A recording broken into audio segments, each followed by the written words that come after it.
Getting 100% completion on a game is a point of pride. Do you remember the last time you 100%ed a game? Mine was Miniko's Night Market, and it's not an easy game to 100% because the RNG in that game is brutal. It is a very cute game though, and it has a very sweet story, so I was more than happy to go through and 100% it. Princess Peach Showtime actually encourages you to 100% it.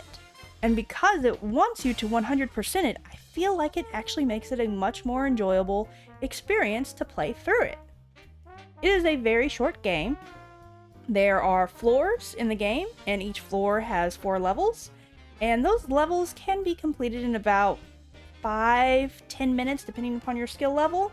So, on average, through just my personal experience, like it takes about maybe 6 or 7 hours to complete the game, first time through, not necessarily 100%ing it as you go, because, it just depends upon your skill levels, and mine are, okay. It's also a really easy game to where you can play it for a few minutes, set it down, you come back to it later, and you don't have to try to be like, okay, so what was I doing the last time I played this game? No, you can just be like, okay, what floor am I on? What levels haven't I completed? Okay, I'll just go do the levels I haven't completed, and we'll go from there. You might need a refresher on like how the different abilities work, but like that's an option that they give you. Stella will tell you, hey, this is how you control this character. So once you've completed the, 6 to 7 hours, mowing game, they actually have after game content, which is part of how it encourages you to go through and 100% it.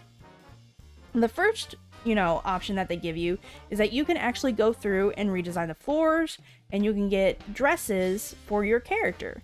So in order to have enough coins, in order to, get these upgrades and get all these dresses, like you may have to complete a level a few different times just to have the coins in order to, decorate things the way you want and dress your character the way that you want. There's also boss challenges. So if, you initially played through it and you're like, this is super easy, it's cute and all, but it's super easy. The challenges for the bosses after you've completed the game, like they actually require you to have some skill and to have some patience. It's part of my problem. I don't have a lot of patience. And if it's something that, you kind of sort of already did it the first time that, you played the game, like a lot of them have a, don't take any damage in the level. Like if you didn't take any damage the first time, great. You're like you're like 1/3 of the way to figuring out, hey, I can beat this and I can get, the accomplishment for, having completed the boss challenge. But the thing that I think is really, really interesting that encourages you the most to go through and 100% the game is they have a ninja hide and seek minigame once you've completed the main games. Now, you have to go back to the levels. You have to, take your time to look for these ninjas that are, camouflaging themselves in the environment. You have to look for, the thing in the environment that's standing out a little bit and be like, okay, there's the ninja. So this is actually twofold. It helps you get their coins and the resources you need in order to, redesign your floors and your characters.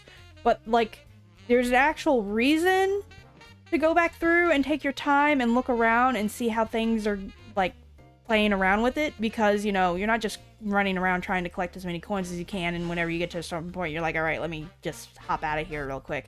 No, you have to take the time to look for the ninja that's hiding. And these are even in the Sparkle levels. The levels where, you go and after you've completed the story for the particular character, you go and you rescue the, like, I guess you could say the main star of that character. Like, they're even hidden in those levels. So this gives you another potential 7 hours worth of gameplay.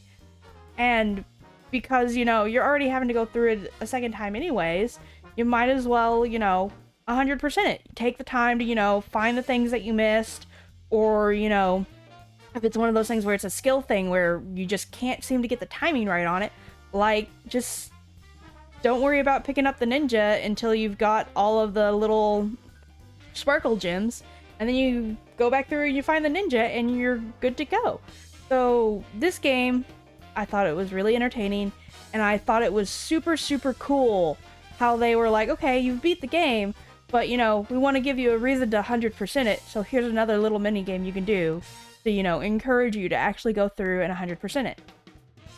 Let me know what you guys think in the comments down below, and if you want to see my playthrough on how, you know, I went through and played through Princess Peach Showtime, I have a playlist that you can go and watch with it.